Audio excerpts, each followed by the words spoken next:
Okay, what's up, you guys? Hope you're all outside. I'm okay, nothing extreme today. Okay, it's been a second since we've been discussing the Bible, but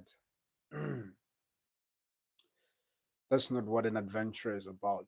And I do apologize from my end for depriving you guys of that privilege for us to just also invest in our spirituality in as much as we are growing in other areas of our lives. I had thought that when I make videos, I'm going to incorporate faith as well, but I can see that that won't really work as efficient as I want it to be. So it's just fine for us to every so often to just discuss the Bible purely on a live. So today I have a few things that I want to discuss with you guys, and I was just going through the Bible. This is a Bible that I got from a missionary this one time, and yeah, it's been useful. I feel like it's the NIV, so it doesn't have that much deep English, like the ancient English. So it's more comprehensive. Although sometimes I feel like the KJV one has like words that sort of are more descriptive compared to this one. And as much as this is simple English, the KJV one holds that that grounded translation, I'd say. So today I want to jump to Romans chapter 1, right? I was reading Colossians and Thessalonians, but I just wanted to go back to the book of Romans because it had something that I believe links to what I was reading. So, here in chapter 1, Paul was just talking about people who ended up straying away from God, right? And then he was just saying that because these people decided that they want to go their own way and they don't want to listen to God ended up doing the following things, right? And it's in chapter it's in verse 26 where it says, for this reason God gave them up to dishonorable passions, right? And then this, like I said, is the NIV. For the KJV one, it goes along the lines of, because they did this, God then gave them up to a reprobate mind, right? And then on this version, it then further says, for their women exchanged natural relations for those that are contrary to nature. Here it's more or less saying that women then ended up having sexual relations with each other, right? Like a woman with a woman having a relationship. That's something that's contrary to nature according to the Bible. And then in verse 27, it says, and the men likewise gave up natural relations with women and were consumed with passion for one another. Just like it said in the previous one, that men as well, they no longer wanted to have relations with women, but then they went on and engaged in sexual relations with each other, right? Me with another brother. Yeah, this is what happened when people disobeyed God. God gave them up to a reprobate mind to do things that are dishonorable, right? That's what it says in verse 26, dishonorable passions. So, yeah, just to point it out there, a relationship with a woman or between a woman and a woman or a man and a man is something that's not acceptable according to Bible. So, yeah. And it further says, men committing shameless acts with men and receiving in themselves the due penalty for their error, right? Just like I said. And then in 28 says, and since they did not see fit to acknowledge God, God gave them up to a debased mind to do what ought not to be done. Okay, it just also links to verse 26 to say that because we did not see it fit to acknowledge God, and God gave them up to a debased mind to do those things which were not ought to be done. And what I wanted to put out there for you guys is from 29 until to 32, because I feel like as you sort of grow through your faith, there are things that you have to be aware of or just be cautious about that. Now when I go through this path, I'm no longer in the right path that God intends for me to be in. And then I'll also just jump to the one in Colossians and I think Thessalonians, if I have the time to just put it out there, that these things are the things that we ought to be aware of, that when we now walk through the path, now we're going astray, right? Okay, Zinab, appreciate you for tuning in there and just dropping a comment, means a lot. All right. And then it says in verse 29, they were filled with all manner of unrighteousness. Okay, all manner. It didn't necessarily sort of specify which type of manner of unrighteousness, but you know that if something is unrighteous, it's just wrong, right? For the most part, you're there's this thing you're there's this thing that we call in faith that there's a your consciousness, if you're conscious, yes, your conscious will tell you that this now that I'm doing is no longer right. That's what it says, all manner of unrighteousness. And then it says evil, covetousness, malice, right? It's just giving out the examples of things that like the people who refused to acknowledge God were given up to.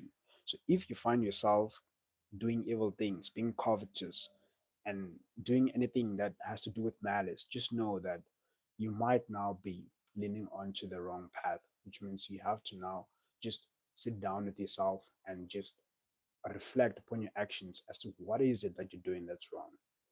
Okay. And then it says they are full of envy. Envy is just you wanting what others have, right? But not in a natural way. Okay. Murder, strife, deceit.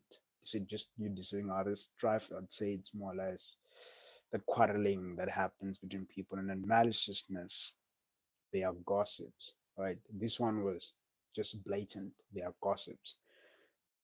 More, okay, I know that for the most part, I'm addressing men, and for the most part, okay, I don't want to be judgmental here, but for the most part, it's rare for you to find men gossiping, right? But women do this a lot. Like I said, I don't want to sound judgmental, but there are guys who gossip as well. So if you gossip, the Bible just says done right that that's wrong. So you should just stop it, right? And then slanderers, right? Haters of God. That's what that one is extreme. Insolent. Some of the words are just deep, right? Haughty, boastful. This one relates to pride as well. Man, inventors of evil. I also like the part where it says they invent, right? Which means when you sit down as a person who's not given up to that reprobate mind, when you refuse to acknowledge God, God gives you up to be that person who, when you sit down, you just think of ways to create evil. Like you invent this evil. That's just extreme for me. And disobedient to parents. This also just links to us as youth or any person, right? Because as long as there is a young person, there's going to be an elder person. So it doesn't really have to be about specifically your parents, but you as an individual disobeying an elder, right? Well, where I grew up, we consider anyone who is older than you. If it's a male, then it's a father, and then if it's a female, it's a mother. So being disobedient to parents, that's just something that the Bible is saying, right? And in verse 31, it says, foolish, faithless, heartless, ruthless. Okay. Those are just also self explanatory as well. And then in 32, it says, though they know God's righteous decree that those who practice such things deserve to die, they not only do them, but give approval to those who practice them. Okay, it's still giving a description of those people who God has given up to a reprobate mind. That although these people know that them doing these things, at the end of the day, they deserve to die based on what the Bible has commanded, they still do those things. And also, they welcome people who also practice those things, right? Which means that, again, this would just be an emphasis of good against evil, to just say that whenever those people see people doing evil, They actually applaud those people to say that let's continue doing these evil things. All right. And then now I'm going to jump to what I was reading earlier today. So then in chapter 1 in Romans, I just wanted you to be aware of the things that, like, for example, just let these things be, red flags, or just that beeping sound to say that, now you're no longer in the right path, right? So if you like happen to be associated with any of these things, if you gossip, if you are boastful, if you are um haughty and also disobedient to your elders, then that's just a sign that you have to pay attention to just correct your ways. Okay. And then I'm going to go to Colossians chapter 3, verses 8. I'll read verse 8 and 9, and then I'll jump to verse 12 to 15 or 16. We'll see. Okay. Ronewa. We've been given. Yeah, I think that's Vanda there. And yeah, okay, let me not explain much, but appreciate you for tuning in and thank you for just dropping the comment. Really much appreciate it. Hope you good this side as well. Okay, so the reason why I wanted to also just link that the chapter of Romans to Colossians is because they themselves share a link, right? Since I was discussing the things that God sort of let people be subjected to when they no longer listen to Him or obey Him, this chapter as well also talks about it, right? I just when I paused there, I just saw something here in verse 5 that I might have overlooked, and it's just okay, something worthy of me to just read to you out there. It says, "Put to death, therefore, what is earthly in you." Okay, since you guys know, oh, I'll just tell you, being that we are people of faith, being that we are believers here on earth, it's just some call it a preparation ground for what's coming, for us to go to heaven. And yeah, I'd also like just view it like that. So it says that we should put to death those things that are earthly in us, which is sexual immorality, impurity, or impurity, yes, passion, right? Evil desire, and covetousness, which is idolatry. So here it just also extends to what covetousness is. And it was also there in Romans, if you remember. And then here it just extends to say the covetousness that we're talking about is idolatry, which is you shifting your worship from God to idols, right? Could just be you praising another human being, could be just you, feeling like your money is everything that you need, and just idolizing something that is not God. All right. So the one that I intended on reading to you guys is, excuse me, in chapter 8, which says, "But now you must put them all away." And then it says, "Anger, wrath, malice, slander, and obscene talk from your mouth." Okay. Slander, malice, and wrath, they also link to what was in Romans, right? And then it says you must put all of this away. In 9, it says, "Do not lie to one another," more or less the gossip part of it, right? Seeing that you have put off the old self with its practices and put on the new self, which is being renewed in knowledge after the image of its creator. God doesn't lie. So we also not to lie. That's purely what it's saying. Okay. Those pro salute you there. Before I continue, I just wanted to salute that person now.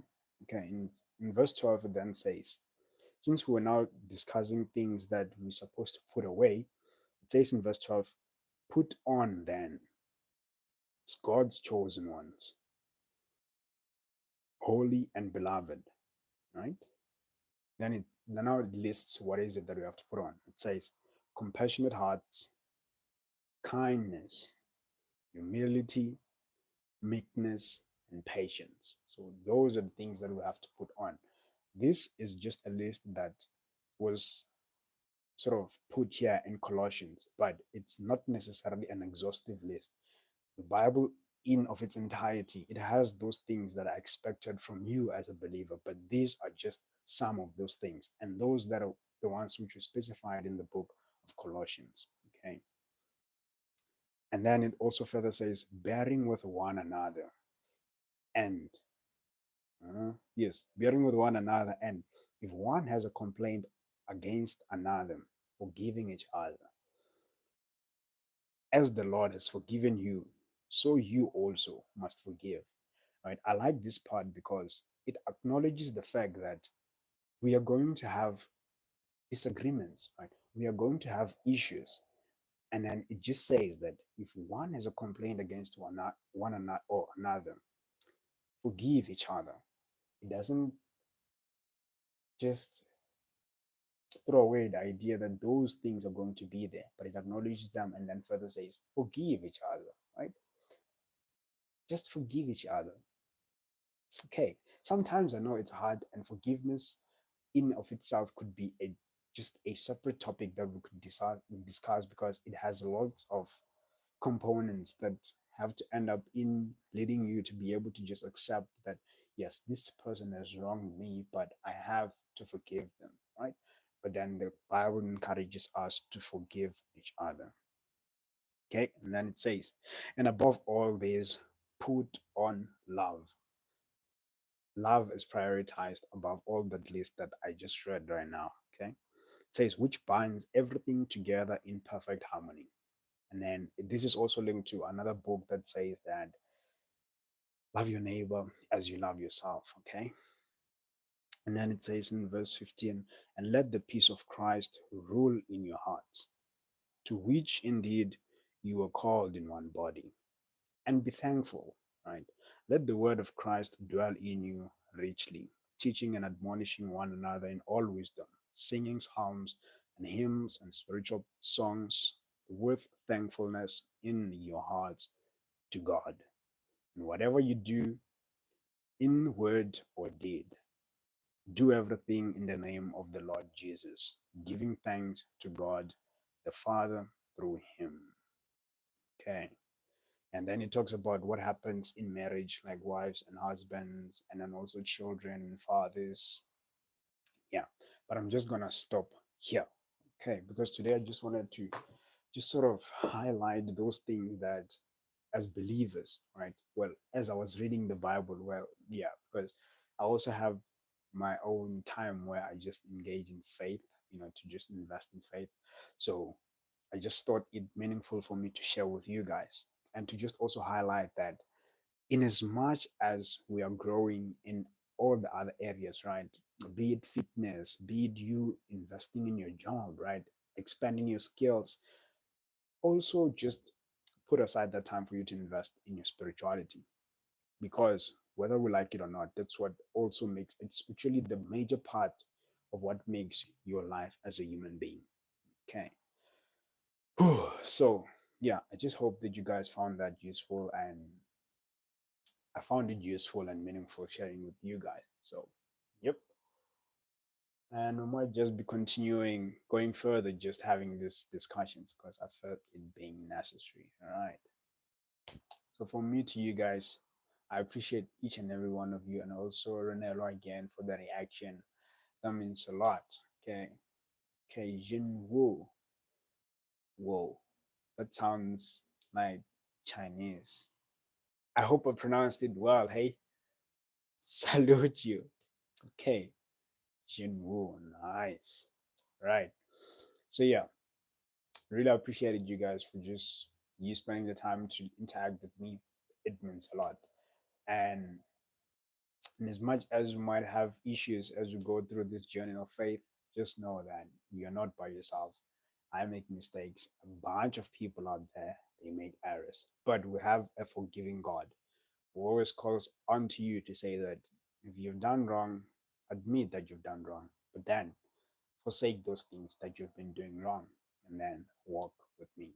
The Bible, that's the blueprint that we've been given to just direct us as to where we are going in the right path and where we're going astray. Just like the examples that I've given you guys right now. I just, yeah, okay, enough. Yeah, I'm talking a lot. Okay, stay blessed, you guys. Catch you in the next one. Peace out.